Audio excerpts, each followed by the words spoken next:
13 साल, 12 सरकारी परीक्षाएं और सब में पास। किसी भी आम से बच्चे के लिए यह सपने की तरह हो सकता है, और अगर किसी ने इसको मुमकिन करके दिखाया हो तो वो शानदार रोल मॉडल बन सकता है उन बच्चों के लिए जो ये तैयारियां करते हैं। लेकिन झारखंड लोक सेवा आयोग और जेएसएससी की परीक्षाओं की तैयारी कर रहे छात्रों के लिए यह रिकॉर्ड एक बहुत बड़ा धोखा साबित हुआ। झारखंड लगातार खबरों में बना हुआ है क्योंकि छात्र जेपीएससी और जेएसएससी घोटाले को लेकर के अनशन पर बैठे हुए हैं और सरकार पर भी काफी दबाव है। इसी दबाव के बीच झारखंड पुलिस की सीआईडी टीम ने राज्य के एक ब्लॉक सप्लाई ऑफिसर बीएसओ को गिरफ्तार किया है, जो किसी साधारण पोस्टिंग पर नहीं बल्कि जेपीएससी और जेएसएससी की भर्ती परीक्षाओं में धांधली और पेपर लीक करने वाले संगठित सॉल्वर सिंडिकेट का असली मास्टरमाइंड निकला। इस बीएसओ ऑफिसर का नाम है अभय कुमार तिवारी, जो गिरफ्तारी से पहले तक गोड्डा जिले के पोडिया हाट में ब्लॉक सप्लाई ऑफिसर के पद पर तैनात था। उसकी कहानी पहली नजर में किसी असाधारण प्रतिभाशाली छात्र की लगती है, लेकिन सीआईडी की जांच के आगे यह सारा खेल खुल गया।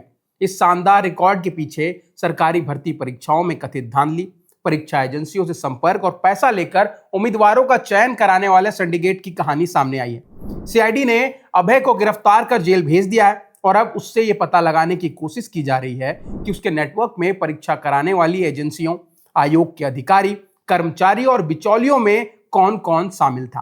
पर अब यहाँ मुख्य सवाल यह है कि वो कैसे चलाता था गारंटी सिलेक्शन का धंधा। पर इससे पहले उनकी सफलताओं की सूची पर एक नजर डाल देते हैं। इस फहरिस्त में 2018 की पुलिस सब इंस्पेक्टर परीक्षा, नौसेना की 2013 की एसएआर पद की परीक्षा, 2014 की भाभा परमाणु अनुसंधान केंद्र सहायक परीक्षा, आईआरबी कांस्टेबल परीक्षा, सीआरपीएफ हेड कांस्टेबल की लिखित और टाइपिंग परीक्षा शामिल है। इसके साथ उसने नॉर्दर्न कोलफील्ड लिमिटेड की प्रारंभिक परीक्षा, जेएसएससी स्नातक और प्रशिक्षण शिक्षक परीक्षा और संयुक्त स्नातक स्तरीय परीक्षा और जेपीएससी की सहायक वन संरक्षण, वन रेंज अधिकारी और खाद्य सुरक्षा अधिकारी की परीक्षा भी पास की है। उनकी नवीनतम सफलता 11वीं झारखंड संयुक्त सिविल परीक्षा में देखी गई और आरोप है कि तिवारी उम्मीदवारों को विश्वास जताने और उनसे पैसे ऐंठने के लिए इसी सफलता का बखान करते थे। वो कहता था कि देखिए, मैंने खुद इतने एग्जाम निकाले हैं, इसलिए मुझे सिस्टम की पूरी जानकारी है।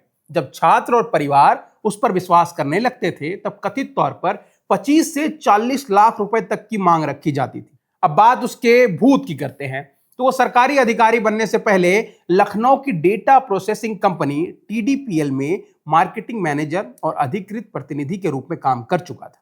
यही वो कड़ी है जो इस मामले में बेहद गंभीर बनती है, क्योंकि इस कंपनी को परीक्षाएं आयोजित करने, उम्मीदवारों का डेटा संभालने, ओएमआर सीट प्रोसेस करने और परिणाम तैयार करने जैसी संवेदनशील जिम्मेदारियां मिलती रही थी। रिपोर्ट के हिसाब से कंपनी पहले भी भर्ती परीक्षाओं से जुड़े विवादों में रही है और इसी कथित संलिप्तता के कारण उत्तर प्रदेश सरकार द्वारा इसको ब्लैकलिस्ट भी कर दिया गया था। फिर भी झारखंड की महत्वपूर्ण भर्ती परीक्षाओं में उसकी भूमिका बनी रही।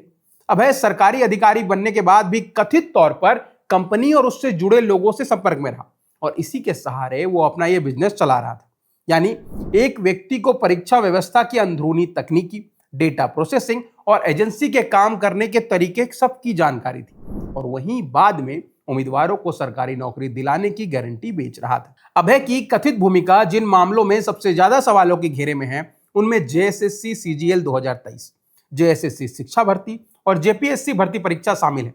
जेएसएससी सीजीएल 2023 की परीक्षा 21 और 22 सितंबर 2024 को आयोजित हुई थी और कथित गड़बड़ियों को लेकर के झारखंड पुलिस ने सार्वजनिक रूप से लोगों को सबूत और जानकारी मांगी थी। इसके बाद 14वीं जेपीएससी संयुक्त सिविल परीक्षा प्रारंभिक परीक्षा में भी अनियमितता के आरोप लगे। यह परीक्षा 19 अप्रैल 2026 को हुई थी और जुलाई में परिणाम आने के बाद छात्रों ने सवाल उठाया कि कुछ ऐसे उम्मीदवारों का चयन हुआ है जिनके प्रदर्शन को लेकर के गंभीर संदेह, आरोप ओएमआर सीट और परीक्षा डेटा में संभावित हेरफेर तक पहुंचे और सीआईडी ने सफल उम्मीदवारों से ओएमआर सीट की कार्बन कॉपी मांगी ताकि उनका मिलान आयोग के पास जो मौजूदा मूल ओएमआर सीट है उससे किया जा सके।